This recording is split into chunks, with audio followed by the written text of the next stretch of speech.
Bonjour chers amis, je vous reçois dans mon bureau, studio d'enregistrement, labo de montage, qui se trouve chez moi et qui me permet ainsi de construire, de bâtir, d'écrire tout ce que vous connaissez de moi et tout ce que vous allez connaître de moi, parce qu'il y a énormément de nouvelles choses qui arrivent, de nouveaux livres qui arrivent, des émissions de télévision tout à fait originales et très riches avec des thèmes et des sujets que vous ne connaissez pas sur le net, pour la bonne raison que je ne sais même pas si les internautes sont au courant des découvertes qui ont déjà été faites et qui seront présentées dans ces émissions.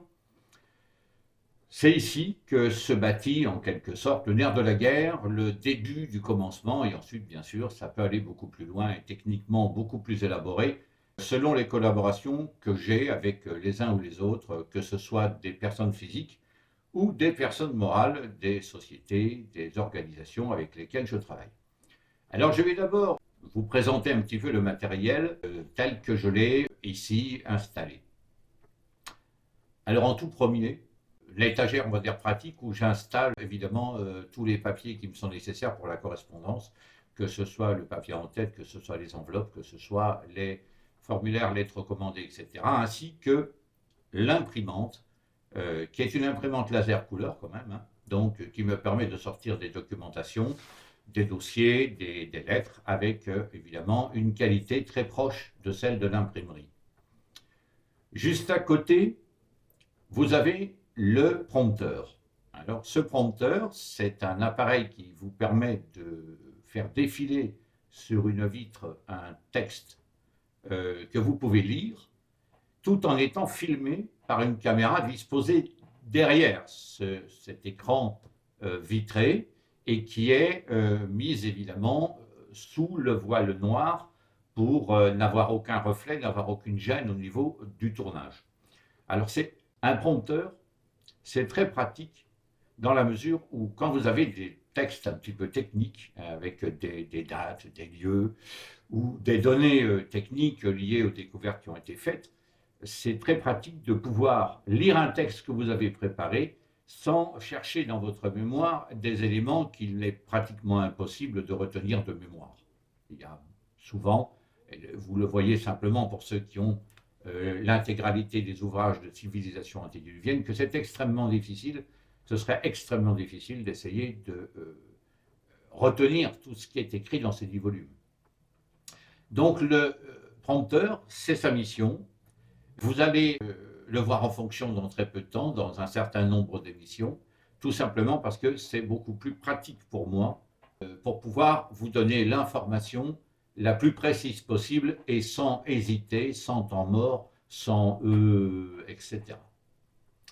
Donc, juste à côté, vous avez le pupitre sur lequel, en général, on dispose de texte ou la tablette à lire quand elle n'est pas sous le prompteur avec l'effet miroir pour qu'on reçoive juste le reflet et qu'on télécommande grâce à une petite télécommande, un joystick qui nous permet de faire défiler à la vitesse que l'on veut le prompteur.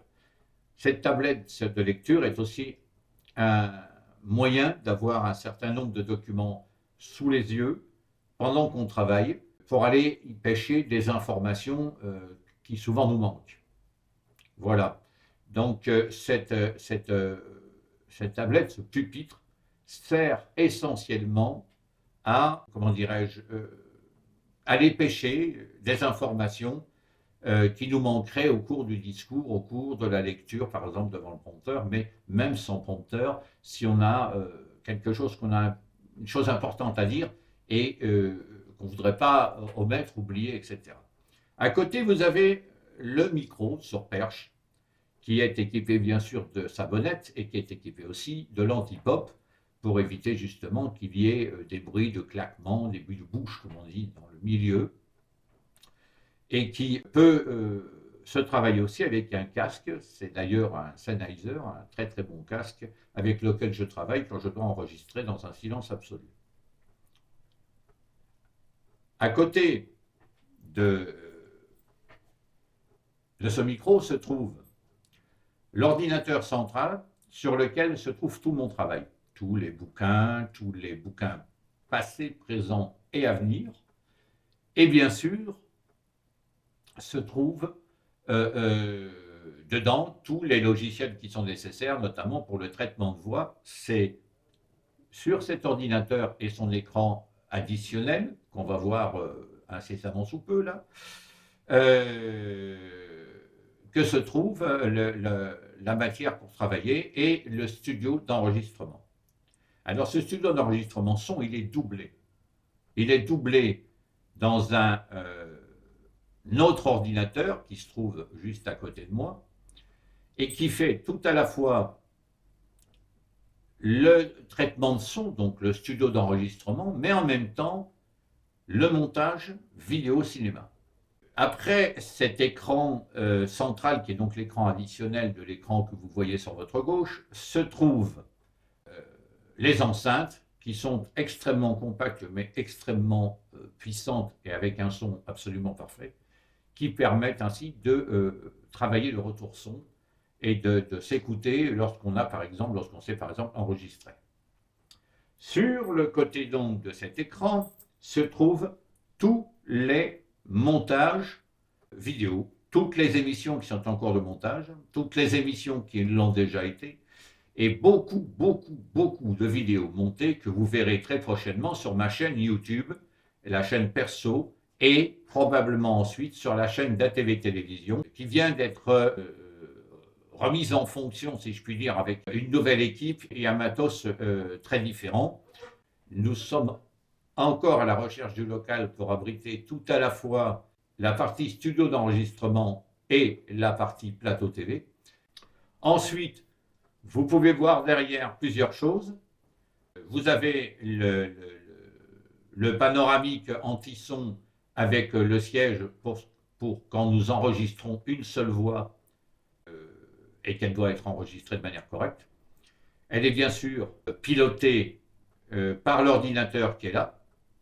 Et cet ordinateur suit évidemment toutes les évolutions son, arrange le son de la personne qui enregistre directement depuis le micro derrière le panoramique anti-bruit. Derrière moi, complètement derrière moi, c'est-à-dire là, vous avez une table avec la possibilité d'enregistrer jusqu'à 4 personnes en micro, notamment dans le cadre d'enregistrement de livres audio. Là, vous ne voyez que 2 micros parce que j'ai voulu garder un peu d'espace vide sur la table, mais nous pouvons monter jusqu'à 4 micros, plus des effets spéciaux si nécessaire, etc. D'ailleurs, la table de mixage en est équipée déjà en interne et permet ainsi un enregistrement simultané qui atterrit dans cet ordinateur où nous faisons le montage final. Voilà. Ensuite, vous allez voir derrière ça la caméra professionnelle que l'on voit, non pas par là, mais par là, juste derrière moi. C'est une caméra télévision, hein, c'est une caméra de reportage, une vraie. Donc je vais peut-être un peu m'écarter pour que vous puissiez éventuellement la voir.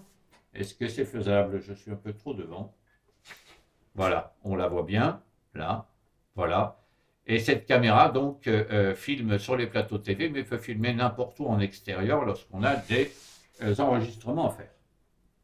Voilà. Ensuite, derrière, vous avez mon pupitre architecte qui me sert à terminer la fameuse carte d'Agartha dont je vous parle depuis un certain nombre de mois, mais encore faut-il avoir du temps disponible parce que la cartographie est un travail très minutieux qui demande beaucoup de temps et que donc j'avance assez lentement, j'avancerai peut-être plus dès que les équipes seront mises en place et notamment dans le local où là, effectivement, je vais retrouver une certaine liberté d'action puisque beaucoup de choses se feront sans ma présence. Voilà. Ben, je vais vous laisser sur ces entrefaits, si je puis dire, et puis on se revoit très prochainement à travers les émissions, à travers beaucoup d'enregistrements aussi audio, car non seulement je travaille là pour Votan Film, je travaille pour la chaîne ATV Télévision et probablement pour d'autres chaînes web-séries avec lesquelles nous allons travailler très prochainement, et puis évidemment Radio Provence, puisque certaines émissions seront transmises sur la web radio Radio Provence que vous pouvez retrouver sur le Shootcast est un petit peu partout et bientôt sur le site internet de Radio Provence, où vous pourrez cliquer et écouter ainsi en direct la station de radio. Voilà, allez, sur ce, je vous laisse quand même. Il y a du boss, il y a du travail, vous voyez. Donc on se revoit très prochainement et puis ciao les gars.